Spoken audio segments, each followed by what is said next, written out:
Good morning. ये हमारी BSc part 2 की ऑर्गेनिक केमिस्ट्री की क्लास है। इस क्लास में हम एल्कोहल और फिनॉल का चैप्टर फिनिश कर चुके हैं और उसके बाद हमने स्टार्ट किया ईथर एंड इपॉक्साइड्स। ईथर और इपॉक्साइड्स में अब तक हमने क्या पढ़ा कि what are ethers, their nomenclature, isomerism, methods of preparation, physical properties, और उसके बाद हमने स्टार्ट किया chemical reactions of ether. Chemical reaction of ether में पहली रिएक्शन हम पढ़ चुके हैं, that is reaction with acid to form salt, salt बनाने की रिएक्शन। उसके बाद हम करें नंबर 2 रिएक्शन। जैसे कि मैंने आपको मेथड ऑफ प्रेपरेशन में बताया था कि सबसे इम्पॉर्टेंट मेथड होता है विलियमसन ईथर सिंथेसिस। उसको अच्छी तरह समझिए, आप अपन कर चुके हैं, काफ़ी क्वेश्चन आने के चांसेस होते हैं उसके ऊपर। ऐसे ही रिएक्शंस में ईथर में अगर कोई रिएक्शन किसी भी सब्जेक्ट में जब ईथर सिलेबस में है और ईथर में से कोई रिएक्शन पूछनी है तो उसका डिफ़िकल्टी लेवल खूब अच्छा हो सकता है। तो वो रिएक्शन कौन सी होती है? Reaction with halogen acid, halogen अम्लों से क्रिया। तो इस रिएक्शन को हम पढ़ते हैं आज कि रिएक्शन विद हेलोजन एसिड क्या होती है। Very important reaction of ether, mark कर सकते हैं इस रिएक्शन को आप। It is the most important reaction of ether, reaction with halogen acid. सबसे पहले तो क्या ध्यान रखना कि जो ईथर्स होते हैं, they are ethers, they react with halogen acid. ये हेलोजन अम्लों से क्रिया करके क्या बनाते हैं? Alkyl halide and alcohol, alkyl halide and alcohol. ये एक रिएक्शन होती है इसकी। नॉर्मल सिंपल लगता है, बड़ा सिंपल लग रहा है रिएक्शन, और सिंपल भी है, लेकिन कुछ खास बातें हैं जो हमें इसमें ध्यान देनी होगी जैसे जैसे अपन एग्जाम्पल करेंगे। अब आपको पता है कि हेलोजन एसिड अगर एक्सेस में होगा तो ये हेलोजन एसिड क्या करेगा? एल्कोहल से रिएक्शन कर सकता है। आपने पढ़ी हुई रिएक्शन ये। इससे वापस क्या बन जाएगा? Alkyl halide and water. If ये कब होगा? अगर हेलोजन एसिड किस में हो? एक्सेस में हो। डन। तो पहले एक सिंपल से एग्जांपल लिखते हैं, फिर मैं इसके डिफ़िकल्टी लेवल पे आऊँगा। नॉर्मल एग्जांपल लिया, जैसे हमने di ethyl ether, di ethyl ether का रिएक्शन कराया हमने HI से। किससे रिएक्शन कराया? HI से। तो क्या बताया आपको? एक प्रोडक्ट क्या बनेगा? एल्काइल आयोडाइड, और दूसरा क्या बन जाएगा? एल्कोहल। तो ओके, आंसर क्या बन जाएगा इसका? C2H5OH और C2H5 आयोडाइड। इथाइल आयोडाइड और इथाइल अल्कोहल क्या बन जाएंगे? इसके आंसर बन जाएंगे। लेकिन इसी रिएक्शन को हमने ऐसे लिख दिया, HI इन एक्सेस। एक्सेस का हिंदी में क्या बोलेंगे? आधिक्य में है। यदि HI बहुत ज़्यादा हो तब हमारा आंसर क्या होगा इसका? तब मैंने बताया था कि जो इथाइल अल्कोहल बनेगा वो भी क्या बना लेगा? इथाइल आयोडाइड बना लेगा। तो उस केस में हमारा आंसर क्या बन जाएगा? 2 इथाइल आयोडाइड प्लस वाटर। तो पहला पॉइंट तो हमने ये देखा इसके अंदर। डन। अब मान लो, जो सबसे इंपॉर्टेंट, जब भी अपन रिएक्शन करते हैं हम ऑर्डर लिखते हैं, खूब सारे ऑर्डर ऑफ रिएक्टिविटी की बात कर रहे होते हैं। हेलोजन एसिड मैंने यहाँ पे HI लिया क्योंकि HI की रिएक्टिविटी थोड़ी ज़्यादा होती है। अलग अलग हेलोजन एसिड की जो क्रियाशीलता का क्रम है वो आप नोट करो कि इस अभिक्रिया में विभिन्न हेलोजन अम्लों की क्रियाशीलता का क्रम इस प्रकार होता है। In this reaction, order of reactivity of various halogen acids is as follows। विभिन्न हेलोजन अम्लों की क्रियाशीलता का क्रम इस प्रकार होता है। ये आपको ध्यान रखना है, आपको बहुत जरूरी है कि HI is more than HBr is more than HCl। अलग क्वेश्चन बन सकता है, स्मॉल क्वेश्चन में ऑर्डर के क्वेश्चन हमेशा बहुत इंपॉर्टेंट होते हैं। अब ये रिएक्शन कैसी है देखो। इसके अंदर रिएक्शन में होता क्या है कि जो हैलाइड आयन है एज ए न्यूक्लियोफाइल अटैक करेगा एल्काइल ग्रुप पर। मैकेनिज्म बता दो थोड़ा, ठीक है? प्रोटोनेशन हो जाएगा। पहले ईथर है, ईथर का प्रोटोनेशन हो गया। देखो, प्रोटोनेशन के बाद ईथर क्या बन गया? मैं डायरेक्ट लिख देता हूँ, प्रोटोनेटेड ईथर। ये प्रोटोनेटेड, प्रोटोन ने अटैक किया तो इसके ऊपर कौन चार्ज हो जाएगा? पॉजिटिव चार्ज हो जाएगा। एक इलेक्ट्रॉन पेयर तो रहेगा टोटल, देख लो, और कौन चार्ज आ गया इसके ऊपर? Positive charge on the alcohol. Okay okay. अब इस पे कौन अटैक करेगा? Halide ion. Halide ion will attack this, और ये अपना इलेक्ट्रॉन पेयर ले लेगा। तो ऐसे ये ध्यान रखना है मैकेनिज्म इसका। तो व्हाट इज दिस? इससे क्या प्रोडक्ट बन गया? RX, और इससे प्रोडक्ट क्या बन गया? R-OH। एक लाइन में मैकेनिज्म बता। ये सिंपल था, ये स्टेप कई बार आता रहता है। जब भी कोई इलेक्ट्रॉन रिच स्पीसी होगी, प्रोटॉन अटैक करेगा, तो क्या बन गया? Protonated ether. प्रोटोनेटेड ईथर पे अटैक किसने किया? हैलाइड आयन ने, और प्रोडक्ट क्या बन गया? Alkyl halide and alcohol. अब ये बात आई, देखो आपके दिमाग में आ सकता है कि ये आर था हैलाइड ने यहीं क्यों अटैक किया, इस पर क्यों नहीं अटैक किया। तो इसका क्या रूल रहेगा आपके दिमाग में, ध्यान से रखो। हैलाइड आयन जो न्यूक्लियोफिलिक सब्स्टिट्यूशन रिएक्शन हो रही है, ये कौन सी रिएक्शन हो रही है, न्यूक्लियोफाइल इस पर अटैक कर रहा है, ठीक है, न्यूक्लियोफाइल अटैक कर रहा है, दिस इज टेकिंग प्लेस। तो जितनी न्यूक्लियोफिलिसिटी ज़्यादा होगी उतनी रिएक्टिविटी क्या होगी, ज़्यादा हो जाएगी। ओके, जितनी न्यूक्लियोफिलिसिटी ज़्यादा होगी उतनी रिएक्टिविटी क्या हो जाएगी इसके अंदर, ज़्यादा हो जाएगी। इसलिए अगर अनसिमेट्रिकल ईथर हमारे पास है तो हैलाइड आयन छोटे वाले अल्काइल ग्रुप पे अटैक करेगा। हैलाइड आयन SN2 से मैकेनिज्म होगा और कौन सा होगा, छोटे वाले अल्काइल ग्रुप पे अटैक करेगा। एग्जाम्पल लेते हैं, जैसे एग्जाम्पल से क्लियर होगी ये बात। तो आपके दिमाग में आ सकता है ना कि इसकी रिएक्शन हमने HBr से करवाया, मैंने बताया था एक अल्काइल हाइड बनाएगा और एक बनाएगा अल्कोहल। तो भाई ये अल्कोहल बनाएगा या ये, इसके लिए क्या ध्यान रखना है, स्मॉलर अल्काइल ग्रुप, जो छोटा अल्काइल ग्रुप है वो तो क्या करेगा, इससे रिएक्शन करेगा, ब्रोमाइड से अटैक करेगा, तो क्या बन जाएगा, मिथाइल ब्रोमाइड,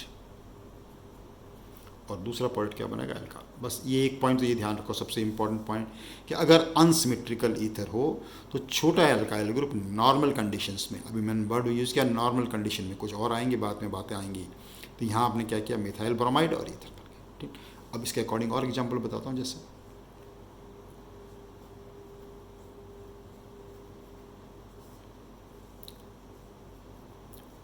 इसका प्रोडक्ट अपने आप लिखो आप, नॉर्मल प्रोडक्ट हो गया, देखो दो अल्काइल ग्रुप हैं, छोटे वाला इस पर अटैक करेगा तो क्या बनेगा, मिथाइल आयोडाइड, ये क्या बना लेगा, फिनॉल। मैं लिख नहीं रहा प्रोडक्ट, अपने आप लिखना है आपको, सिंपल समझ में आ गई रिएक्शन।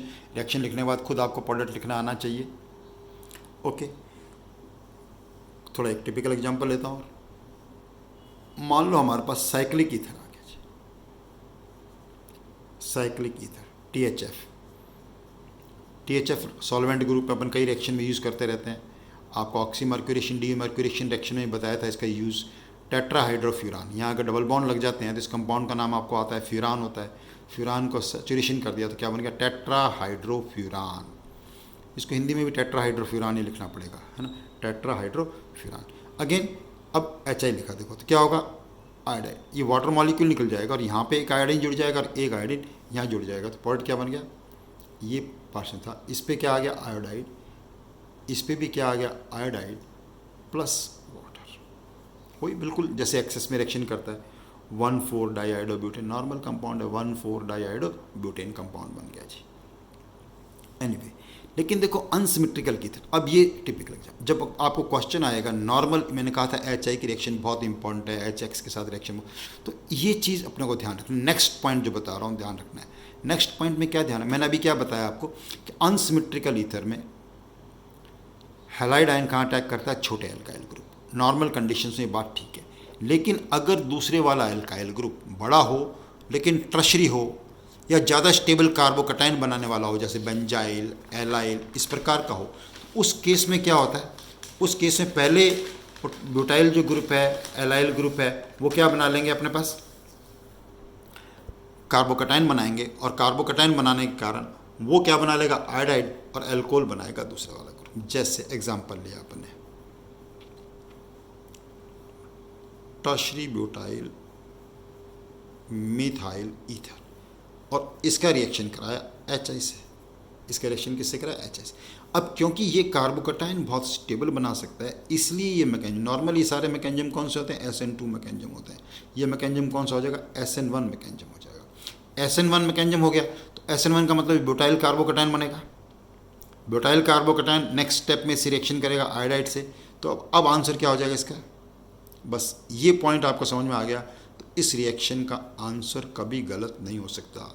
दो ही चीज़ हमारे पास काम में आती हैं इसके अंदर, एक तो अनसिमेट्रिकल ईथर में छोटे वाले अल्काइल ग्रुप पे अटैक करता है हैलाइड आयन, दूसरी चीज़ कि अगर ऐसा अल्काइल ग्रुप है जो स्टेबल कार्बोकटाइन बना सकता है, जो स्टेबल क्या बना सकता है, कार्बोकटाइन। जैसे और एग्जांपल देता हूँ, एक और एग्जांपल बताता हूँ, देखिए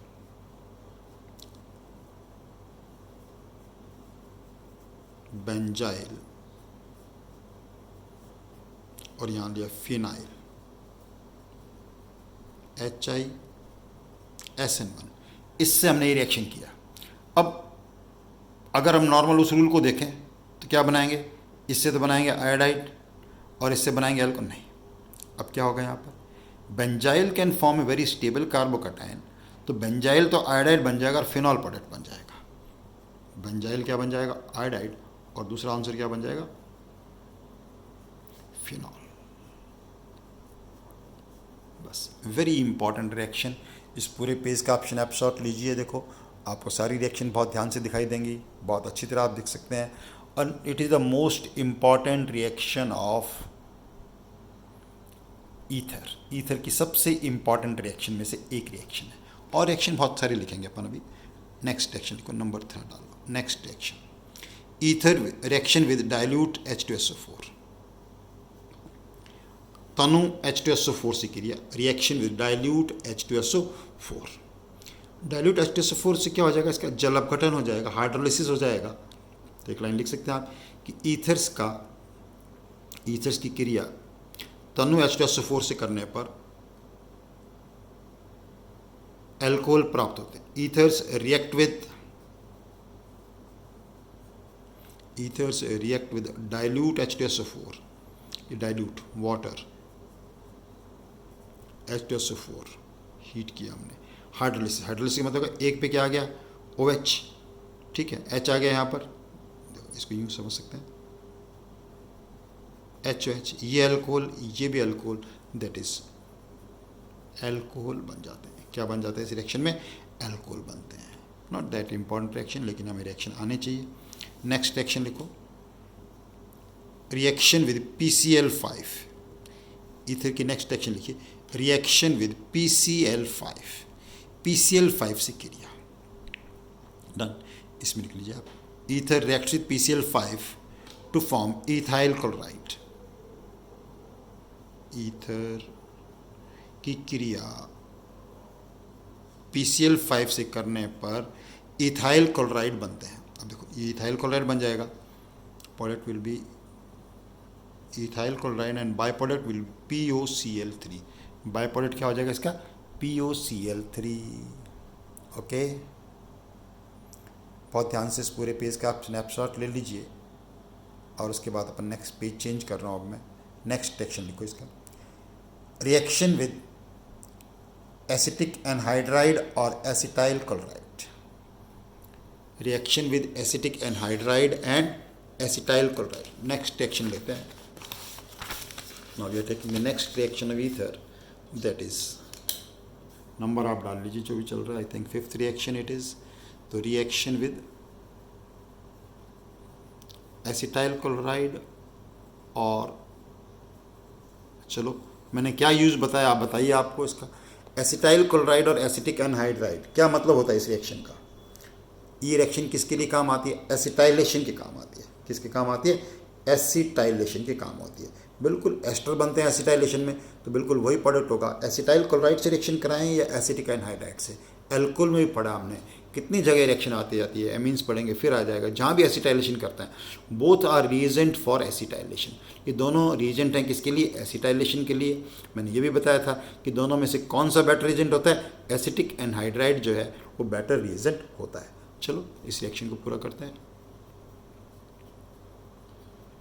डाईइथाइल ईथर सबसे पहले लिखा, मान लो एसिटाइल क्लोराइड से लिखा, तो एसिटाइल क्लोराइड से लिखा तो क्या हो जाएगा? 1 इथाइल एंड क्लोराइड, प्रोडक्ट बन जाएगा। एक प्रोडक्ट तो क्या बन गया इसके अंदर? इथाइल क्लोराइड, और दूसरा एसिटाइल ग्रुप। ये एसिटाइल ग्रुप यहाँ पे जुड़ जाएगा, तो एसिटाइल ग्रुप यहाँ पे जुड़ने से क्या बन जाएगा? Ester C2H5O, C double bond O CH3, नाम आपको आना चाहिए इसका, इथाइल एसीटेट, इथाइल इथेनॉइड। बहुत बार बनाया मैंने।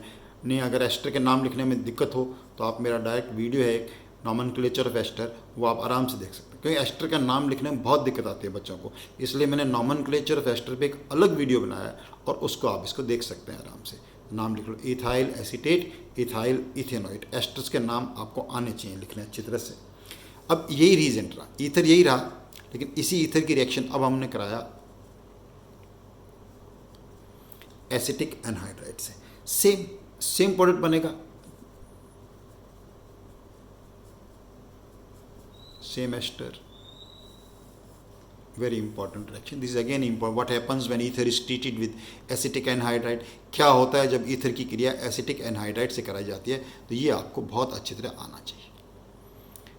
नेक्स्ट रिएक्शन को आप इसकी मार्क कर लेंगे. Very important reaction of ether, auto oxidation. ये प्रैक्टिकल यूज का रिएक्शन है.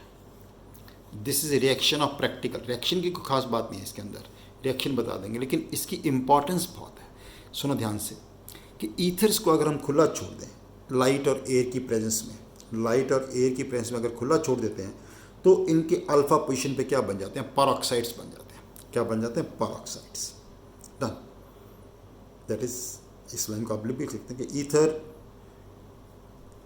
Put in light and air undergo oxidation to form peroxides at alpha carbon. Ether प्रकाश तथा वायु की उपस्थिति में रखने पर अल्फा कार्बन पर परऑक्साइड्स बना लेते हैं. क्या बना लेते हैं, परऑक्साइड्स बना लेते हैं. अब ये परऑक्साइड्स जो हैं दे आर हाईली डेंजरस. ये परऑक्साइड बहुत ही खतरनाक होते हैं, क्योंकि इनको गर्म करने पर, अगर परऑक्साइड ईथर है, हमने बीकर में या फ्लास्क जिसमें भी ईथर लिया उसको गर्म करेंगे, हाईली एक्सप्लोसिव, बहुत ज़्यादा विस्फोटक होते हैं. और विस्फोटक होने के कारण इससे बहुत ज़्यादा एक्सीडेंट हो सकता है. तो ईथर की हैंडलिंग बहुत ध्यान से करनी पड़ती है लैब में. बच्चों को सुनो ध्यान से, आपके काम की चीज़ है ये कि ईथर की हैंडलिंग हमें लैब में करनी है तो बहुत ज़्यादा ध्यान से करनी पड़ेगी. क्यों? क्योंकि क्या होगा इसके अंदर, ईथर की हैंडलिंग में क्या प्रॉब्लम आती है. पहली बात तो ईथर वॉलेटाइल है, बॉइलिंग पॉइंट कम होता है तो वैसे ही दे आर इन्फ्लेमेबल, ज्वलनशील पदार्थ हैं. दूसरी चीज़ ये है कि अगर हमने ईथर, जैसे कितनी रिएक्शन लिखते हैं, in presence of ether, in presence of ether, GR बनाते हैं, देखते हैं alkyl halide reacts with magnesium in presence of ether to form GR. तो अगर आपने GR ईथर वाला ऐसा ईथर ले लिया जिसके अंदर परऑक्साइड है, ऐसा ईथर ले लिया जिसके अंदर क्या है, परऑक्साइड है, और उसको आपने गर्म कर दिया, तो गर्म कर दिया तो निश्चित रूप से क्या हो जाएगा, एक्सप्लोड होगा. और एक्सप्लोड होने से बहुत बड़ा एक्सीडेंट हो सकता है. छोटा सा फ्लास्क एक्सप्लोड होगा, आपको लगेगा. इवन टेस्ट ट्यूब में आपने ईथर ले गर्म कर दिया, दैट कैन एक्सप्लोड.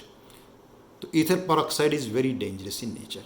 तो पहले रिएक्शन लिख लेते हैं, फिर इसकी बात बताता हूँ कि हम इसको कैसे टेस्ट कर सकते हैं और कैसे इसको रिमूव कर सकते हैं. बहुत इंपॉर्टेंट है. This is very important reaction. Practical use का रिएक्शन है, इसको ध्यान से सुनना. रिएक्शन में तो कुछ नहीं, रिएक्शन के पॉइंट ऑफ व्यू से इतना इंपॉर्टेंट नहीं है. लाइट अल्फा, ये अल्फा कार्बन है, अल्फा पे क्या बना लिया इसने, परऑक्साइड बना लिया.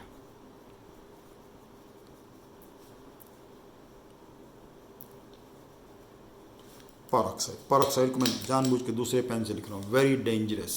तो अपन इसको लाल पेन से लिख देते हैं, परऑक्साइड, OOH. ये हो गया ईथर परऑक्साइड, वेरी फेटल, बहुत ज़्यादा डेंजरस है. तो सबसे पहले हमें क्या होना चाहिए, पता होना चाहिए कि ये जब भी ईथर लेना है तो उसका मतलब हो गया ऐसा ना हो कि उस ईथर में परऑक्साइड हो. तो पहले हमें क्या करना पड़ेगा, टेस्ट करना पड़ेगा उसका. क्या करना पड़ेगा, उसका टेस्ट. तो उसका टेस्ट करने के लिए हम क्या करते हैं, अगर परऑक्साइड वाला ईथर है, परऑक्साइड वाले ईथर की रिएक्शन हम फ्रेशली प्रिपेयर्ड फेरस सल्फेट से कराएंगे. वो किस में कन्वर्ट हो जाएगा, फेरिक में कन्वर्ट हो जाएगा. और इस फेरिक की रिएक्शन हम कराते हैं थायोसाइनेट से. किससे कराते हैं, थायोसाइनेट से. तो थायोसाइनेट से कराने पर अगर रेड कलर आ जाए, क्या आ जाए, रेड कलर. रेड कलर आने का मतलब है कि परऑक्साइड इज प्रेजेंट, यानी ईथर में हमने फ्रेशली प्रिपेयर्ड फेरस सल्फेट डाला और उसके अंदर थायोसाइनेट मिलाया. रेड कलर आने इंडिकेट करता है कि परऑक्साइड इज देयर. अब परऑक्साइड इज देयर का मतलब उसको यूज़ नहीं करना, हमें क्या करना है, उसको रिमूव करना है. पहले परऑक्साइड क्या करना है, रिमूव करना है. परऑक्साइड को रिमूव करने के लिए हम यही तरीका है कि हम फेरस साल्ट से उसका ट्रीटमेंट करते हैं. फेरस साल्ट से ट्रीटमेंट करते हैं. या एक तरीका और होता है, परऑक्साइड की रिएक्शन हम किससे करा देते हैं, KI से करा देते हैं. किससे करा देते हैं, KI. KI का मतलब आयोडाइड से रिएक्शन करा रहे हैं. किससे करा रहे हैं, ब्रायोडाइड से रिएक्शन करा रहे हैं. तो परऑक्साइड क्या करेगा, आयोडाइड आयन जो है, आयोडाइड आयन इनको ऑक्सीडाइज कर देगा I2 में. आयोडाइड आयन का ऑक्सीकरण किस में कर देगा, I2 में. डन. और I2 में करेगा तो खुद परऑक्साइड धीरे धीरे क्या होता है, कम होता जाएगा, ख़त्म होता जाएगा. ये एक तरीका है. दूसरा तरीका ये था कि आपने फेरस से रिएक्शन कराई. फेरस से रिएक्शन कराएंगे तो फेरस को ऑक्सीडाइज करेगा फेरिक में, तो खुद क्या हो जाएगा, कम हो जाएगा. ये दो तरीके हैं इसको कम करने के. जो टेस्टिंग का मेथड है वही इसके रिमूवल का मेथड है. ध्यान रखना आपको. ये भी इसको टेस्टिंग के रूप में यूज़ कर सकते थे हम. आयोडाइड को ऑक्सीडाइज किया आयोडीन में, आयोडीन की रिएक्शन कराएंगे हम स्टार्च से तो ब्लू कलर आ जाएगा. ये सब चीज़ें। तो ये बहुत इंपॉर्टेंट रिएक्शन है। ईथर कभी भी आपको बीएससी लेवल पे तो लैब में अगर ईथर कहीं दिख जाए उसको टच भी नहीं करना है। ईथर को टेस्ट ट्यूब में लेके कभी गर्म नहीं करना है, ये ध्यान रखना है आपको बस। Okay, very important practical use reaction. Question के पॉइंट ऑफ व्यू से इंपॉर्टेंट। इसमें क्वेश्चन क्या बनेगा, what happens when this peroxide, ये इजी क्वेश्चन हो गया। पेरोक्साइड को कैसे रिमूव कर सकते हैं, ईथर में पेरोक्साइड प्रेजेंट है या नहीं, इसकी टेस्टिंग हम कैसे कर सकते हैं, ये इसका एक रिएक्शन है जो नॉर्मल क्वेश्चन पूछा जा सकता है आपसे। नेक्स्ट रिएक्शन लिखो आप इसकी,